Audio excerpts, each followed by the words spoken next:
Hola, somos el grupo compuesto por Carlos Requena, Alberto Muñoz, María González y yo, Laura Salguero, que os narraré un poco de la vida de Mary Wollstonecraft y de su pensamiento, y el impacto que ésta tuvo en la filosofía. Mary es una escritora inglesa nacida en Spitalfields, un área en el municipio de Londres. Está considerada una grandiosa figura del mundo moderno, aunque en la época no le reconocieron su mérito porque la idea de feminismo no había tenido tanto impacto.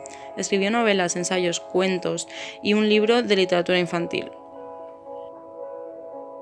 Se casó con el filósofo William Godwin, uno de los precursores del movimiento anarquista, una doctrina que pretende la desaparición del Estado y de sus organismos, defiende la libertad del individuo por encima de cualquier autoridad. Además, con él tuvo una hija, de la que hablaremos más tarde. En una de sus obras, Vindicación de los Derechos de la Mujer, argumenta que las mujeres no son por naturaleza inferiores al hombre, sino que parecen serlo porque no reciben la misma educación, y que hombres y mujeres deberían ser tratados como seres racionales. Imagina, asimismo, un orden social basado en la razón. Con esta novela estableció las bases del feminismo moderno y la convirtió en una de las mujeres más populares de Europa en la época, aunque no fue por aportar su granito de arena al feminismo, sino por el escándalo que supuso tratar a hombres y mujeres como iguales. En la obra destacan algunas de las frases que servían como respuesta a la propuesta de Rousseau sobre la educación de las niñas.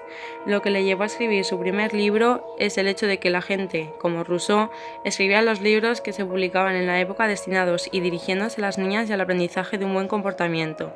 Su obra fue aprendida en Francia por Edmund Burke. Mary tenía un pensamiento liberal teniendo en cuenta en qué época nos situamos.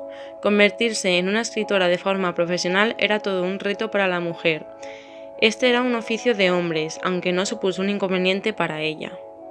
Además, Mary menciona en su obra que si la mujer era más débil o menos hábil para los asuntos públicos, no se debía a ninguna inferioridad congénita, sino que simplemente no se le permitía acceder a la educación en igualdad de condiciones que los hombres.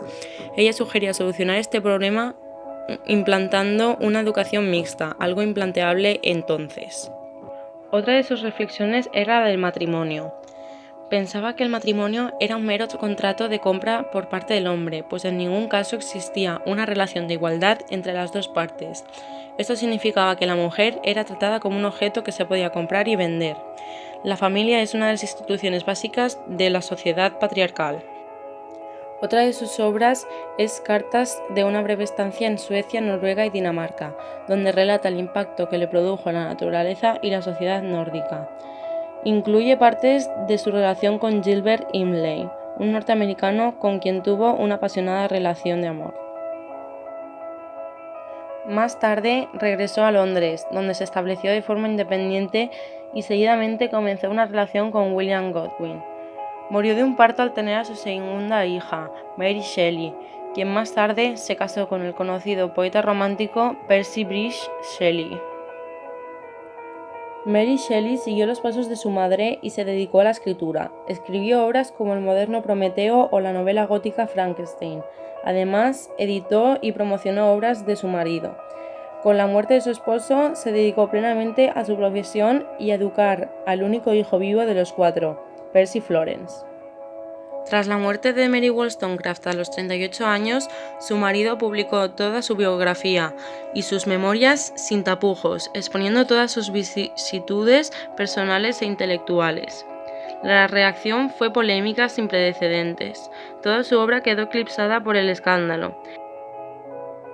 Emma Goldman y Virginia Woolf, junto con el movimiento feminista, la redescubrieron y se convirtió en la pionera defensora de los derechos de la mujer.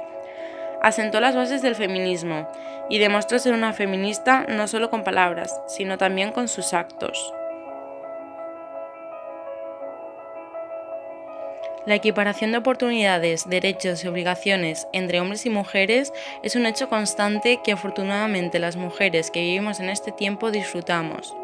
Sin embargo, no siempre ha sido de esta forma, y es que tiempos atrás debimos luchar por nuestros derechos para que hoy en día los podamos disfrutar. Mary Wollstonecraft nació en el año 1759, una época cercana a la Revolución Industrial en 1760 y a la Revolución Francesa en 1789. Son procesos de transformación de la sociedad y paralelamente a ellas ya se estaba iniciando la Revolución de la Mujer con Mary Wollstonecraft. 3 siglos atrás, hablar o siquiera dejar atrever la oportunidad de igualdad social y ante la ley entre hombre y mujer es una utopía de algunas mujeres y muy especialmente de Mary Wollstonecraft.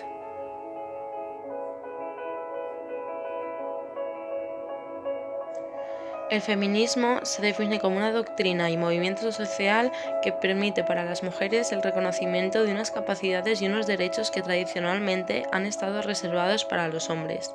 Es sinónimo de igualdad, no de superioridad de la mujer. En el siglo XX se conquistan, al fin, algunos de los derechos de la mujer.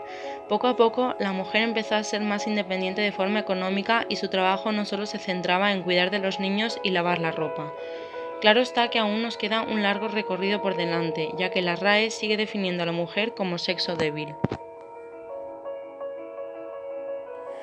Muchas gracias por haber escuchado y haber mostrado interés por Mary Wollstonecraft, una mujer que defendió sus derechos y luchó por ellos hasta el final. Hoy ha recibido un poco de atención de la que le faltó en su época. Muchísimas gracias por haber escuchado hasta el final.